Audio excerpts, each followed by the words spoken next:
Pemirsa, JAK Forum kembali mengangkat tema perlindungan aset ibadah Wihara Amurfa Bumi di Kuningan, Jakarta Selatan.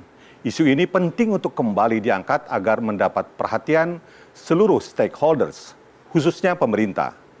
Sebagai negara yang dilandasi prinsip ketuhanan, maka tempat ibadah adalah fasilitas umum yang harus dilindungi dan dihormati keberadaannya. Dia punya hak untuk berdiri meski di kawasan bisnis sekalipun.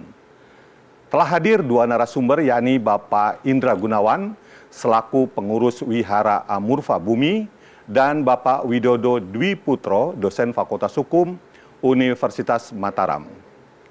Baik, untuk pertama saya ke Pak Indra dulu.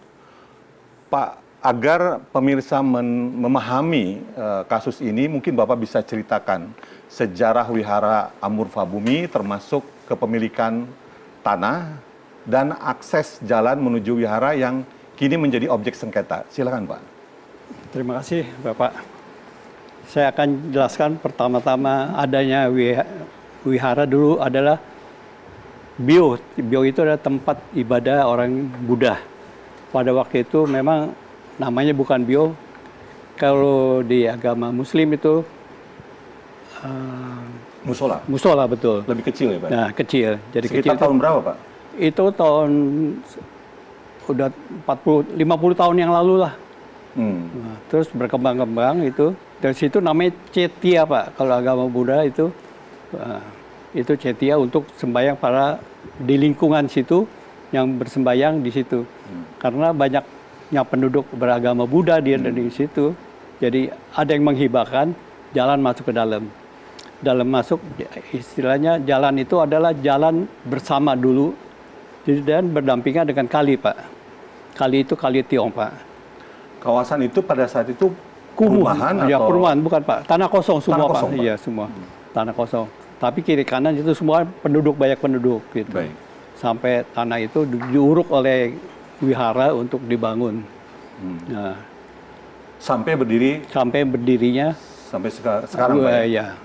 Baik. 2 kali renovasi, Pak. Tahun 1986 dibangun lagi yang seadanya sekarang. Terus ada lagi 92 dibangunnya, depannya lagi ditambah.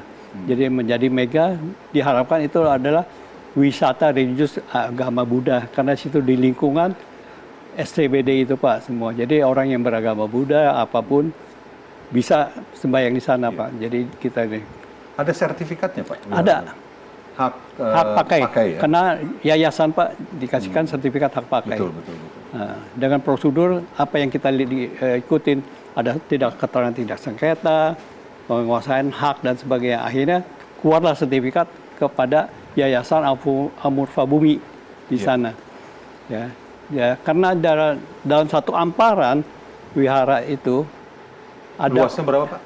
Semuanya 2.200, Pak. 2.200. Nah, karena adanya kali, jadi yang Kali Tiong itu membentangkan meliwati wihara itu, dibuatkanlah oleh BPN 2 sertifikat, 135 dan 136.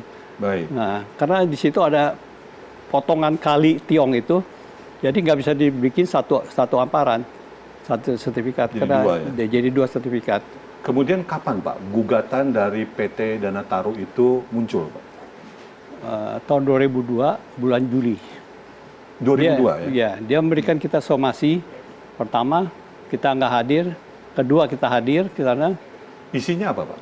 Itu dia mengakui bahwa itu adalah aset dari dia. Aset. Berdasarkan sertifikatnya 298 itu, Pak.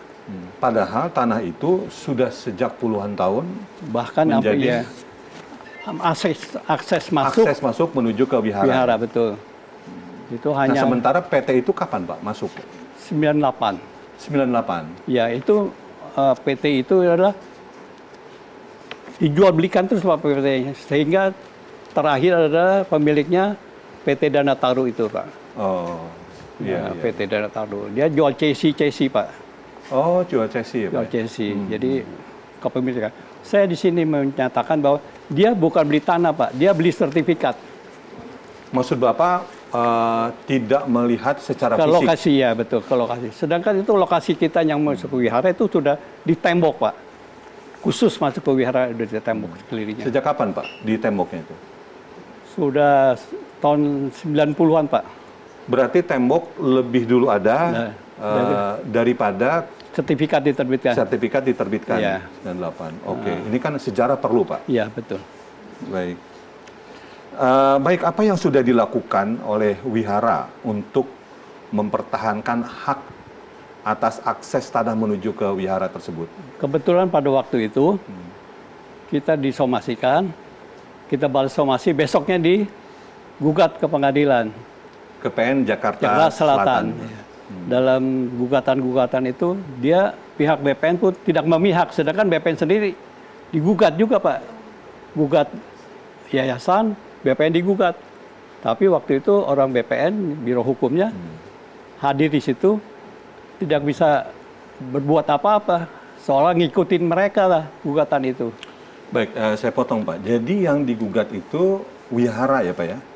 Akses masuk wihara. Akses masuk wihara, tapi dalam hal ini subjek hukumnya adalah wihara. Iya. Nah, sementara jalan masuk itu adalah sungai Pak ya? Sungai di dampingan. Iya. Dampingan Nah, dari sungai. itu kan mestinya milik pemerintah daerah. Pak. Betul.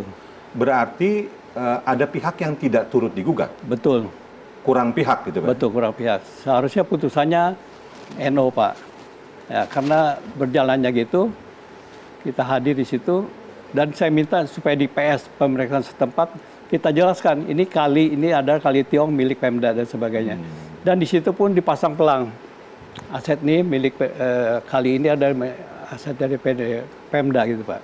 Saya ulang Pak, jadi di lahan yang menjadi Jalan akses masuk itu, sudah ada penjelasan dari pemerintah daerah, dalam hal ini SDA. Dinas Sumber Daya Air. Sumber Daya Air yang menyatakan bahwa ini lahan atau akses milik sumber daya air. Betul. Yang sebagian dari akses itu ya. Karena jalan itu dan berdampingan dengan kali, Pak. Ya. Karena kita minta izin juga untuk masuk ke dalam, itu kali itu kita tutup, Pak. Ditutup atasnya aja, terus kita bikin semacam gorong-gorong juga untuk membersihkan itu. Iya. Untuk di BPN sendiri, SKT itu ngawur, Pak. Pertama, dia kasih saya sesuai dengan SKT Dana Taru. Kedua kali kita suratin BPN, akhirnya sesuai dengan sertifikat kita. Jadi ada dua versi ya Pak ya? Iya, dia bikin berapa versi Pak BPN itu. Jadi saya merasakan itu permainan di sana, Pak. Baik Pak, kita jeda dulu, kita akan lanjutkan setelah pesan berikut ini.